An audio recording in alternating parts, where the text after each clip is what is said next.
আসন্ন এডিসি নির্বাচনকে সামনে রেখে ২৬ নম্বর বীরচন্দ্র কলসি নির্বাচনী কেন্দ্রের রাজনৈতিক প্রচার জোরদার করেছে বিজেপি। জোলাইবাড়ি বিধানসভা এলাকার এমএলএ বাজারে বিজেপি মনোনীত প্রার্থী সঞ্জীব রিয়াংয়ের সমর্থনে একটি মিছিল ও পথসভা অনুষ্ঠিত হয়।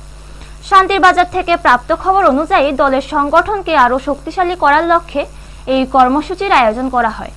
সবাই উপস্থিত ছিলেন ত্রিপুরা প্রদেশ জনজাতি ইনচার্জ পরিমল দেববর্মা, প্রার্থী সঞ্জীব রিয়াং, জোলাইবাড়ি পঞ্চায়েত সমিতির চেয়ারম্যান তাপস দত্ত, নির্বাচন প্রভারী রাজেশ আচার্য সহ স্থানীয় নেতৃত্ব এবং অন্যান্য দলীয় কর্মীরা। সভা শেষে ৩৬টি পরিবারভুক্ত প্রায় ২৪০ জন ভোটার কংগ্রেস ও সিপিআইএম ছেড়ে বিজেপিতে যোগ দেন। নবাগতদের দলে স্বাগত জানান প্রার্থী সঞ্জীব রিয়াং এবং অন্যান্য নেতৃবৃন্দ। সবাই বক্তব্য রাখতে গিয়ে নেতারা জানান, আসন্ন নির্বাচনে সঞ্জীব রিয়াংকে জয়ী করার লক্ষ্যে ধারাবাহিকভাবে এই ধরনের প্রচার কর্মসূচি চালানো হচ্ছে। তারা রাজ্য সরকারের বিভিন্ন উন্নয়নমূলক প্রকল্পের কথা তুলে ধরেন এবং ভোটারদের উন্নয়নের স্বার্থে বিজেপির পাশে থাকার আহ্বান জানান।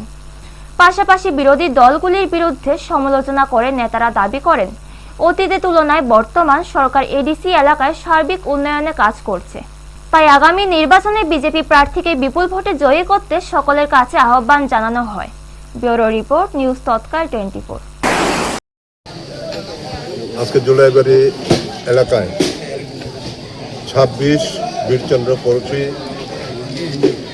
যে নির্বাচনী ক্ষেত্র এডিসির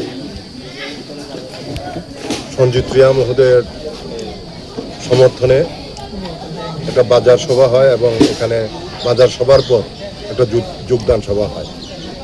এই যোগদানে ২৮০ ভোটার, বিশেষ করে ত্রিপুরামথা, সিপিএম এবং কংগ্রেস থেকে তারা দল ত্যাগ করে তারা ভারতীয় জনতা পার্টির পতাকা তোলে সামিল হয়েছে।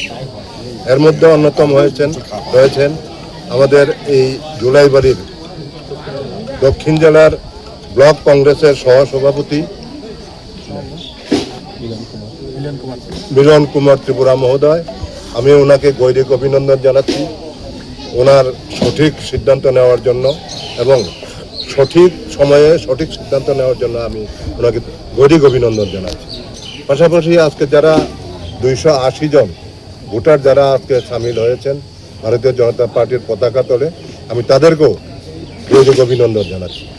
ওনারা সঠিক সময়ে সঠিক সিদ্ধান্ত নিয়েছেন এবং আগামী দিন ২০২৬-এর এপ্রিল মাসের ১৭ তারিখ খুমুলুঙে যে সরকার গঠন হতে যাচ্ছে, এই সরকারের অংশীদার হওয়ার জন্য ওনাদেরকে আমি আন্তরিক অভিনন্দন জানাচ্ছি এবং আপনাদেরকে আগাম শুভেচ্ছা জানাচ্ছি এবং অভিনন্দন জানাচ্ছি। এই কারণে আগামী ১৭ তারিখ আপনারা দেখতে পাবেন যে আমরা খুমুলুঙে ভারতীয় জনতা পার্টির সরকার করতে যাচ্ছি।